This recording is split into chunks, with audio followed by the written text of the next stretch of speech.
நான் திராவிட முன்னேற்ற கழகத்துடைய மாணவருடைய தலைவர் என்கிற முறையிலும், திராவிட முன்னேற்ற கழகத்துடைய செய்தி தொடர்பாளர் என்கிற முறையிலும், என்னுடைய பெருமதிப்புக்குரிய எங்களுடைய மாவட்ட கழகத்தை பொறுப்பாளர் ஐயா மைதீன் கான் சொல்கிற போது, உங்களை அரசியல் கட்சியுடைய மேடையாக இருக்க முடியாது என்பார்.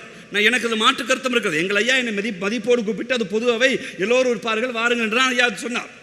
ஆனால் அரசியலை தவிர்த்து நான் உங்களை வாக்கு கேட்கப் போவதில்லை. வாக்களிப்பது உங்கள் ஜனநாயக உரிமை. நீங்கள் யாருக்கு வேண்டுமானால் வாக்களிக்கலாம், அது உங்கள் ஜனநாயக உரிமை. எங்களுக்கு அளிக்காமல் கூட போகலாம். ஆனால் சட்ட ஒழுங்குக்கும் பொது ஒழுங்குக்குள்ள வேறுபாடு இருக்கிறது.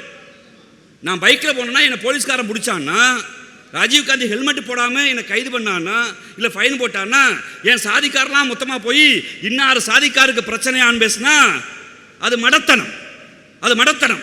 அதனால் ஒரு சின்ன பிரச்சனை வந்தால் அந்த இடத்தில் போலீஸ் லத்தி சார்ஜ் நடத்தினால் அது சட்ட ஒழுங்கு, அது சட்ட ஒழுங்கு. ஆனால் ராஜீவ்காந்தியின் பெயரால் நாடு முழுக்க அடிக்கப்பட்டால் அது பொது ஒழுங்கு. இங்கு சட்ட ஒழுங்கையும் பொது ஒழுங்கையும் குழப்பிக் கொள்கிற நிலையில் நாம் இருக்கிறோம்.